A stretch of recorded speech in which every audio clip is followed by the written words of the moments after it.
Bem-vindo a todos, bem-vindo aos que já estão aí, bem-vindo àqueles que estão chegando e àqueles que irão chegar também. Se dois ou mais estiverem reunidos em meu nome, então lá eu estarei. Então, com certeza, Ele está conosco nesta caminhada. Iremos juntos tratar dessa semana da paixão, essa última semana de Cristo, que ela é muito importante para o cristão, são momentos importantíssimos e você saber o que aconteceu, você ter informação, você saber contar para as pessoas o que é, explicar aquilo ali, é muito importante para que nós possamos manter forte o elo da fé cristã e para que você saiba exatamente por que é que você reverenda esse dia, por que é que você tem esse dia como muito simbólico na sua vida cristã.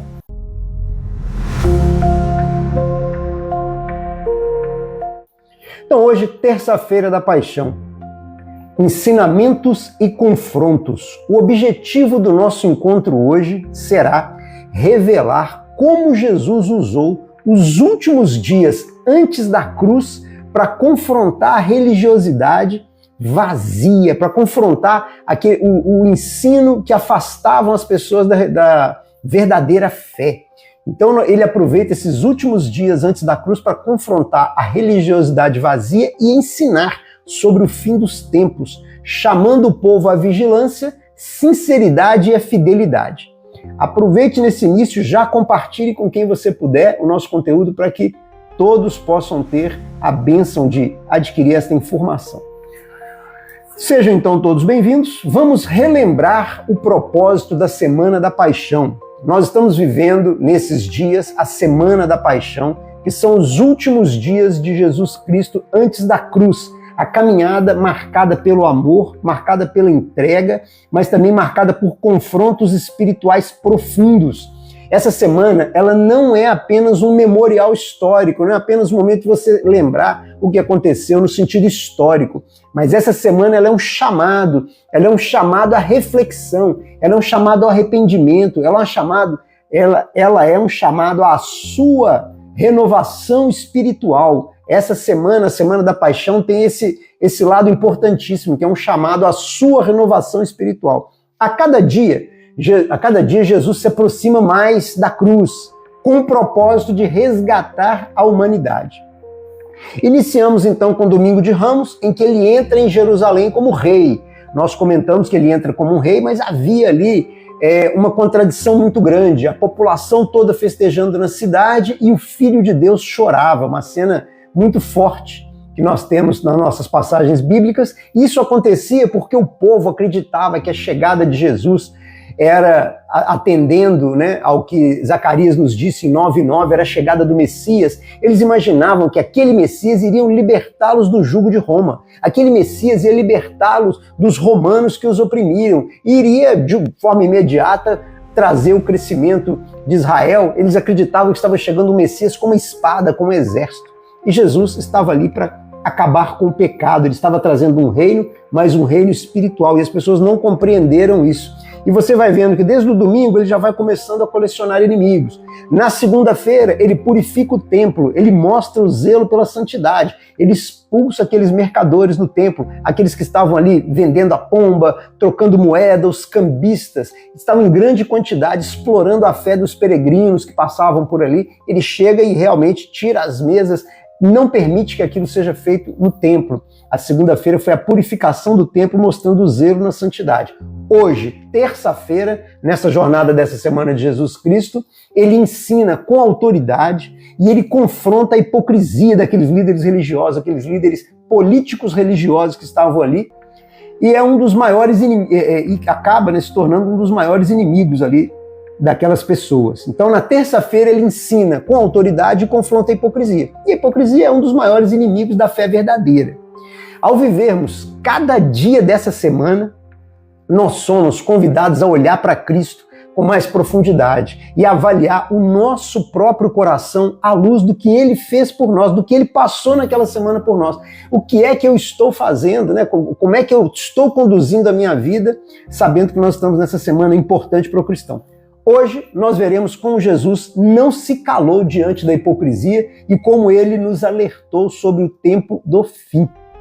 Vamos dividir então esse episódio de hoje vamos dividir esse conteúdo em 3 partes. Nós vamos dividir ele em 3 atos. 3 acontecimentos que acontecem na Sexta-feira da Paixão, que fica mais fácil você entender, fica mais fácil você visualizar o cenário do que foi que aconteceu. Em 3 atos. O ato 1 é o confronto no templo. O ato 1 é o confronto no templo. O cenário. Terça-feira, Jesus está no templo. Os líderes religiosos estão de olho nele, eles já estão incomodados, porque na segunda-feira ontem, ele já chegou acabando com o comércio no templo, já chegou tirando as mesas, já chegou proibindo ali aquela comercialização que tinha dentro do templo. Então aqueles religiosos já estavam de olho nele. Terça-feira ele está lá no templo, os líderes religiosos de olho nele, esperando apenas um momento certo para desafiá-lo publicamente. E aí você já consegue imaginar aquela cena. O templo está cheio, o povo segue Jesus e Jesus vai ali ensinando com autoridade. Mas então, os principais dos sacerdotes que estavam ali presentes, eles vão se aproximando, se aproximam, endurecidos, altivos e disparam, jogam direto na lata de Jesus. Perguntam a ele: com que autoridades fazes tu isto? E quem te deu tal autoridade? Mateus 21, 23. Óbvio, né? Eles não estavam curiosos para saber de onde veio aquela autoridade. Eles estavam ali armados, eles queriam ali desmoralizar Jesus, né? Mas Jesus responde com sabedoria divina. Ele não se intimida diante daquela iniciativa. Eles queriam encurralá-lo, eles queriam desautorizá-lo diante da multidão. Mas ele vira o jogo com uma única pergunta. Jesus se endireita da posição que ele estava, olha nos olhos deles, não com medo, mas com autoridade, e pergunta: Jesus, palavras do Senhor, também eu vos farei uma pergunta. O batismo de João, de onde era? Do céu ou dos homens? Mateus 21, 25. Silêncio total, eles não tinham o que responder, né? Aqueles homens mestres da lei ficaram travados. Eles não podiam dizer que o batismo que João recebeu era do céu, porque se o batismo que João recebeu fosse do céu, eles seriam cobrados pelo povo por eles não terem acreditado. E eles também não podiam dizer para Jesus que o batismo de João era uma coisa dos homens, que não tinha valor nenhum, porque o povo inteiro acreditava que João era profeta. E ali eles estavam cercados pela multidão. Então, sem saída, eles respondem a Jesus: não sabemos. Dizem, já engasgando no próprio orgulho, né?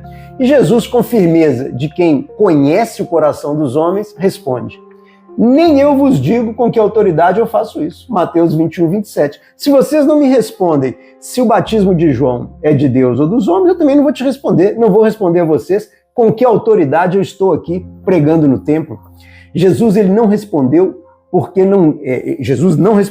não se dá pérola aos porcos. Ele sabia que aqueles homens não buscavam a verdade, mas eles buscavam ali, com aquela aproximação, com aquela pergunta capciosa, eles buscavam uma ocasião de gerar escândalo, uma oportunidade de difamar Jesus na frente do povo. E quantas vezes nos dias de hoje, né, também nós somos testados? Quantas vezes nos dias de hoje nós somos pressionados pelo mundo? Quantas vezes hoje o mundo nos pressiona e ele não quer saber se é verdade ou não a nossa vida. Ele quer saber se a gente vai ou não vacilar. Mas quem anda com Deus não precisa provar a sua autoridade. Ela se manifesta sozinha. Eles não conseguem responder, ficam ali desmascarados diante do povo, né? Diante do povo. E Jesus então conta uma história. Não qualquer história. Ele conta uma parábola que expõe a alma. Jesus, diante deles, né, olha para aqueles homens e conta uma história simples. Um pai tinha 2 filhos. Chega para o primeiro filho e diz para ele: filho, vai trabalhar na minha vinha, vai trabalhar hoje na minha lavoura. E o filho dele responde a ele: não vou. Depois, o filho se arrepende e vai trabalhar na lavoura. O pai então chama o segundo filho e faz o mesmo pedido, pede a ele para ir trabalhar na lavoura. Ir trabalhar na vinha. E ele responde prontamente: sim, pai, eu vou. Mas não vai. E não foi. O primeiro filho diz: não vou. Se arrepende e vai. O segundo diz: claro, pode ficar tranquilo que eu vou. E não vai. Então Jesus pergunta: qual dos 2 fez a vontade do pai? Mateus 21, 31. A resposta, ela é óbvia. O primeiro, o que disse que não ia, mas depois ele se arrependeu e obedeceu. Jesus estava dizendo: O que importa não é o discurso, o que importa não é o seu discurso, o que importa não é o que você está falando, mas é a obediência. Muitos dizem sim, Senhor, com os lábios, mas o coração está longe daquilo que ele está prometendo. Outros, mesmo tropeçando, mesmo falhando, se arrependem e esses entram para o reino. E a pergunta que fica, e você? Será que você anda dizendo apenas sim? Ou você está vivendo o sim que você diz? Pois é, mas lá, naquela época, Jesus continua. E agora ele conta a história que faz os líderes religiosos se contorcerem por dentro, porque eles sabem que aquilo ali é para eles sabem que ali é uma indireta para eles. E Jesus conta a seguinte história. Um homem, dono de uma grande vinha, de uma grande área agrícola, e que ele cuidava com muito amor, ele cercou o terreno, ele construiu uma torre, ele cavou um lago e depois ele arrendou aquelas terras, ele arrendou aquela propriedade para alguns lavradores. Eles ficaram ali, com tudo pronto, com tudo feito, só precisando cuidar e o compromisso era entregar os frutos no tempo certo. Então esse homem preparou a terra, preparou a lavoura e arrendou. E o combinado do arrendamento era assim que quando tiver a produção, você entrega a parte referente ao arrendamento. E chegando o tempo dos frutos, enviou os seus servos aos lavradores para receber os seus frutos. Mateus 21:34. Tinha sido feito um arrendamento da terra, eles tinham recebido a terra em arrendamento, a terra toda pronta, toda cuidada, toda preparada. Era só cuidar, receber os frutos e entregar os frutos. E na época da entrega dos frutos, eles não entregam os frutos. Os lavradores não quiseram fazer a parte deles, entregar a quantidade de frutos relativo ao arrendamento. Quando os servos chegaram, eles foram espancados, eles foram maltratados, outros foram mortos, outros foram apedrejados.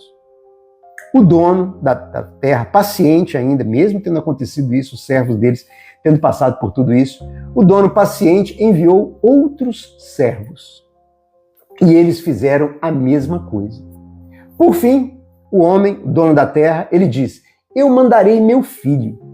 A eles, a meu filho, eles irão respeitar. Mas, ao verem chegar, o filho do dono das terras, os lavradores que estavam arrendados ali, que tinham recebido a terra e que não estavam pagando os frutos, eles disseram um para os outros, este é o herdeiro, vamos matá-lo e ficar com a herança. E foi o que eles fizeram. Lançando mão dele, o arrastaram para fora da vinha e o mataram. Mateus 21:39. Jesus então pergunta, o que fará o dono da vinha quando voltar? Dará uma morte horrível a esses homens, maus, e arrendará a vinha para outros que lhe entreguem os frutos? Ou seja, o dono da terra prepara a terra, cuida daquilo, entrega para as pessoas em arrendamento e combina de buscar parte dos frutos. Quando ele vai buscar a parte dos frutos, ele manda os escravos são maltratados, alguns apanham, outros são apedrejados, outros morrem. Ele resolve mandar o próprio filho. Os lavradores, vendo a chegada do filho dele, resolvem capturar o filho e matar o filho para ficar com a herança. E Deus pergunta, o que fará o dono das terras com essas pessoas? Imagine se são seus filhos, o que você faria? E essa história, ela não é só uma crítica a Israel, ela é um alerta a todo aquele que rejeita o Filho de Deus. Deus confiou o reino a muitos, e muitos o tratam como se fosse seu. As pessoas tratam como se o reino fosse delas próprias. O dono da vinha, ele sempre volta. Ou seja, Deus deixou o mundo para que nós cuidarmos, e como é que nós estamos tratando isso? E como é que nós tratamos o filho dele quando veio a nós? Esse é o paralelo que ele faz, e aqueles líderes religiosos no templo sentiram, as diretas ali na frente deles.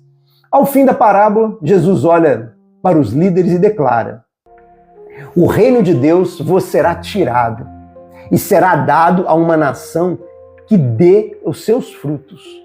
Mateus 21:43. O povo ouve aquilo e os líderes começam a ranger os dentes, começam a ficar chateados com aquilo. Mas ninguém se atreve a prender Jesus ali no templo, ninguém prende ele ali, porque todos sabiam que ali estava um profeta. Então, como nós combinamos, essa passagem seriam 3 atos. Esse é o primeiro. Segundo ato, a ira santa contra a hipocrisia. A ira santa contra a hipocrisia. Agora Jesus, ele se volta à multidão e aos discípulos que estavam ali com ele. E ele vai falando abertamente, sem rodeios, sem disfarce. Jesus se ergue e começa a denunciar. 7 vezes ele diz, ai de vós. Não aos pecadores do povo, né? Não aos romanos, mas aos religiosos que estavam ali. Ai de vós, escribas e fariseus, hipócritas, pois que faceis aos homens o reino dos céus, e nem vós entrais, nem deixais entrar os que estão entrando. Quer dizer, vocês não entram definitivamente no reino do céu, não fazem o que tem que ser feito, não deixam as pessoas. Mateus 23, 13. Jesus fala como quem vê por dentro das pessoas que ali estão. Ele denuncia aquela vaidade dos que amam os primeiros lugares, aqueles religiosos que fazem questão de sentar na frente, questão de aparecer, né? Mas que exploram os necessitados, que visitam longamente a casa das viúvas, que exploram a necessidade dos que precisam, que eles ensinam as pessoas a conduzir a vida com dureza, mas eles não vivem a vida desta forma. É para esses que Jesus aponta a direção do que ele fala. Por fora parecem belos, mas por dentro estão cheios de ossos mortos. Mateus 23, 27. Ele não está com raiva, ele está com dor. A dor de quem ama a verdade e vê a mentira comandando o culto. Quantas vezes hoje a religião está virando espetáculo? Você já parou para pensar quantas vezes hoje a religião está virando espetáculo? Quantos ainda vestem a máscara da piedade, mas o coração está longe disso? Quantos impedem outros de se aproximarem de Deus por causa da sua própria hipocrisia? Pois é, muito atual o que aconteceu lá. Esse é o segundo ato de Deus pregando, de Jesus pregando no templo. Vamos agora para o terceiro e último ato dele. É o lamento de um Deus que foi rejeitado, o lamento de um Deus rejeitado. Jesus agora muda o tom. Não está mais aquele tom de confronto. Agora ele olha para Jerusalém, a cidade toda, ele olha para Jerusalém e chora. A cidade estava ali, a cidade estava perto, a cidade estava majestosa, mas ela estava perdida. E então Jesus diz algo que não é um grito de raiva, mas é um clamor de amor mesmo, olhando para Jerusalém. Ele diz: Jerusalém, Jerusalém, que mata os profetas. Jerusalém, Jerusalém, que mata os profetas e apedreja os que te são enviados. Quantas vezes quis eu ajuntar os teus filhos como galinha junta os pintinhos debaixo das asas, e tu não quisestes. Mateus 23, 37. Ele queria proteger Jerusalém, ele queria proteger aquele povo, porém eles resistiam. Não era só Jerusalém, né? Não era só Jerusalém, somos nós até nos dias de hoje, quando nós rejeitamos a voz de Deus, né? Nós repetimos aquilo que Jerusalém fez nesse período. E eu faço um convite a você, um convite à sinceridade, um convite à vigilância. Jesus confrontou a hipocrisia porque ele ama a verdade. Ele chorou por Jerusalém porque ainda queria salvá-la. E hoje? Ele olha para mim, ele olha para você e ele pergunta: você quer mesmo viver uma fé verdadeira? Ou você está apenas representando? Pois é. Esse é o dia de largar a fachada. Hoje, terça-feira da Paixão, é o dia de largar a fachada. Hoje é o dia de sair da religião morta e entrar na verdade viva. Parar de, eu falo, sair da religião morta e entrar na verdade viva. Hoje é o dia de deixar Jesus purificar o templo do nosso coração, como ele fez com o templo de pedra. Então essa é a reflexão que nós temos que ter desta terça-feira da Semana da Paixão, a última semana de Cristo, antes da cruz. Nós estamos desde domingo às 20 horas, segunda-feira, hoje, e continuaremos até a expectativa da ressurreição no sábado, e no domingo nós estaremos aqui falando sobre a ressurreição. Iremos trazer cada ato, cada coisa que aconteceu nesses dias durante essa semana, essa jornada de Jesus Cristo rumo à cruz por nós. Então eu convido todos vocês a refletir sobre isso e nós vamos agora fazer uma oração para abençoá-lo. Escute, repita se você quiser, escreva nos comentários o nome das pessoas que você quer abençoar nesta noite também, ou se preferir, mantenha-se em silêncio apenas, mas escute as palavras de uma rápida oração para que nós aumentemos a nossa espiritualidade nesta terça-feira da Paixão. Vamos orar juntos. Senhor Jesus, Tira de mim toda a aparência que esconde a verdade. Jesus, que eu não viva para parecer que eu creio, mas que eu viva para ter a sua verdade, para eu ser teu de verdade. Confronta o que for preciso, Senhor. Corrige em mim o que for preciso. Que eu não seja entre os que te rejeitam, Senhor. Que eu esteja entre os que se entregam. Que se entregam ao Senhor em teu nome. E em nome de Jesus, assim sigamos. Amém. Bem, se esse conteúdo hoje fez sentido para você, curta. Se esse conteúdo fez sentido, compartilhe, nos siga